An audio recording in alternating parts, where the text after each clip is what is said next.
Richard Dreyfuss and Danny DeVito star in our late film, 10 Men in an Hour. Here on BBC One, after Question Time.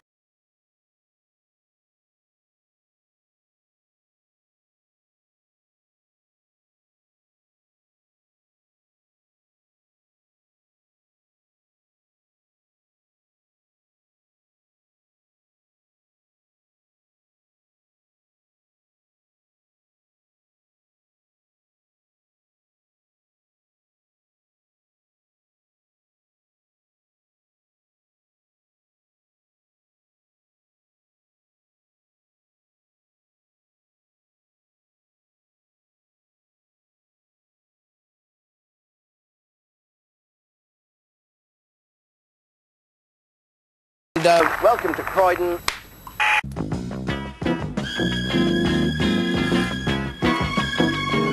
Television costs money. So much money it would make your head spin around.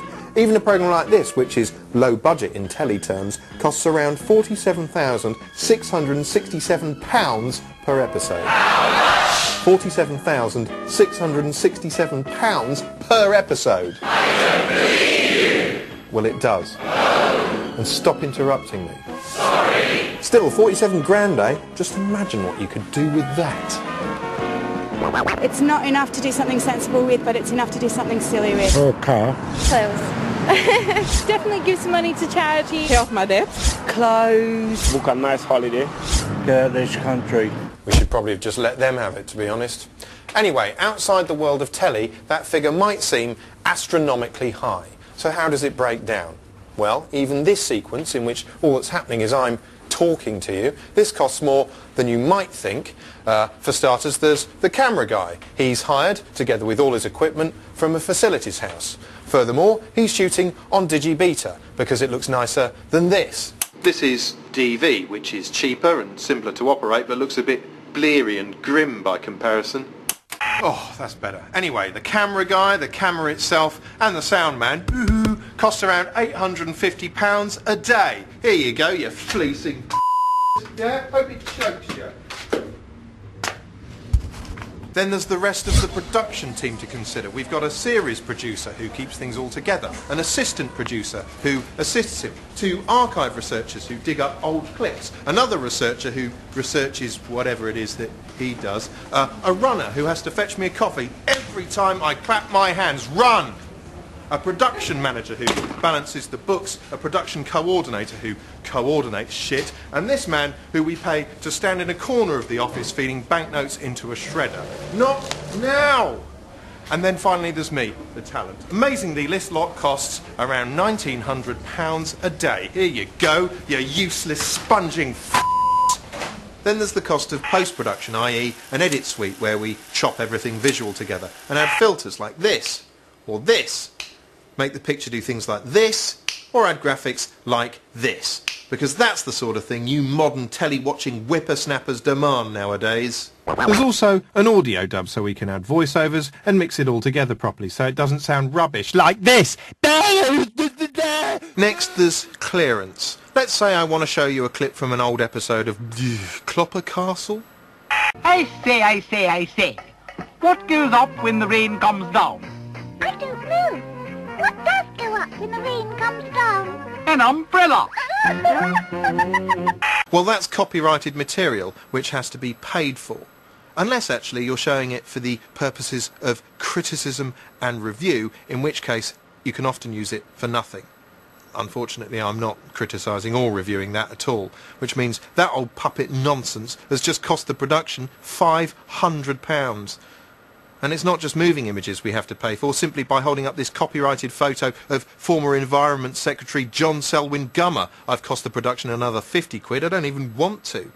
Every time you see a photo like this in the background of a TV show, chances are someone has had to pay to clear it. And these are just the things you can see. Now, music. Actually, we save quite a lot of money here being on the BBC. Thanks to their blanket agreement with the music industry, there's a lot of tunes that don't cost us anything. If I was on another channel, it might cost me a fortune to play, say, a bit of Sgt. Pepper. But this is the Beeb, so take it away, the Beatles. Sgt. Pepper's Lonely Hearts Club. Weirdly, however, I can't show you the cover of Sergeant Pepper because they won't let us. I can, however, just throw it away, thereby blowing another £15 on a prop. And if I'm pissing the money away, I might as well push the boat out even further with another great picture of John Selwyn Gummer. Sergeant Pepper's Lonely Side. Ooh, we're partying now! Sergeant Pepper's Lonely Hearts Club Band. There are loads of other costs which are on your screen now if you're that bothered. Anyway, given how much our modest half hour sets the world back, imagine how much it cost to make something like this. Oh, those are horses. Those are notoriously expensive. They insist on being driven to the set every day in individual cars. Madness. Wow, that's a courtroom. They had to build that 10,000 times actual size, apparently. And that judge's wig, that's not a wig, that's a rare orchid. Yes, telly is a terrifyingly expensive business, so it's not surprising some shows try to claw back some of that cash any which way they can. Way back in 1985, Live Aid viewers were shocked to pieces when Bob Geldof said, "Give us your fucking money." Terrible impersonation. And he'd never actually said that. What he actually said was this. There are people dying now, so give me the money. And here's the numbers. We'll read them out. I think we're probably going to get the address first, aren't we? No, let's fuck the address. Let's get the numbers. Noble sentiments there. Today, TV asks for your fucking money all the time. The only difference is the language has changed. A. Strawberries. Then you need to get on the phone. B. Oranges. Pick up the phone. Or C. Bananas. To 81149. It's exciting. Ah, yeah, no, there is one other difference. This time round, none of the money goes to the starving. Sorry, guys. Yeah, I think the answer is B. Beverly Allitt.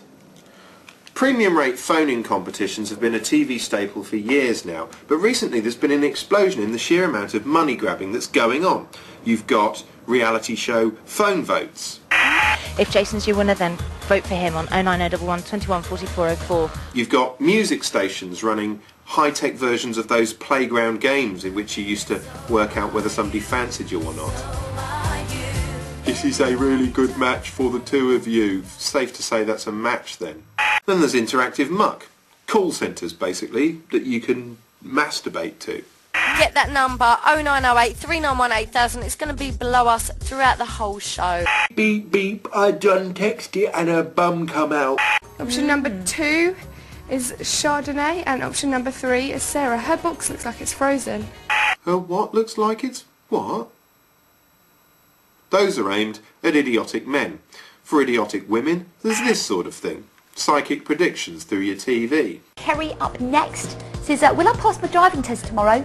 Oh, Kerry, fingers and toes crossed for you. Go slow now. Look at the cards there, yeah, because the card for your driving test tomorrow shows you riding a horse. Modern day horse is obviously a car. 7777. What are you waiting for? You're the psychic, you tell me.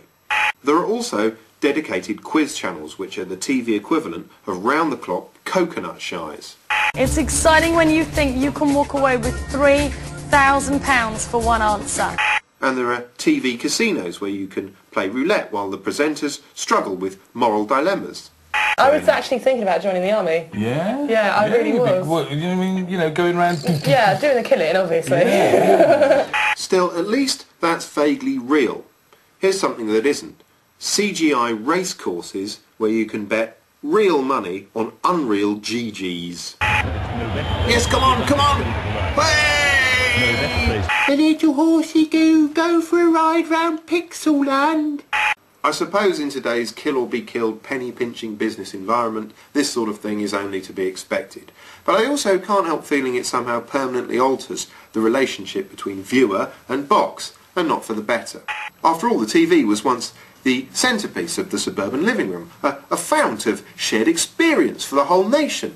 Whereas these days, it's often just a tawdry little slot machine that sits in the corner of your room and is hell-bent on guzzling the contents of your bank account through your phone. In many ways, this is the way it's always been. You've always been little more than a potentially exploitable blob of matter lurking somewhere out there in the dark. It's just not nice to be reminded of it in your own home. Now pay up, give me some money, go on, toss me a coin, reach forward and toss a f***ing coin through your screen right now, give me some cash, you Oh, okay, every time I see this advert it reminds me of backstreet abortions. You know how they used to perform them with coat hangers? It's this bit, hang on. Overdone it this Christmas? Oh. Then why not try the special cake?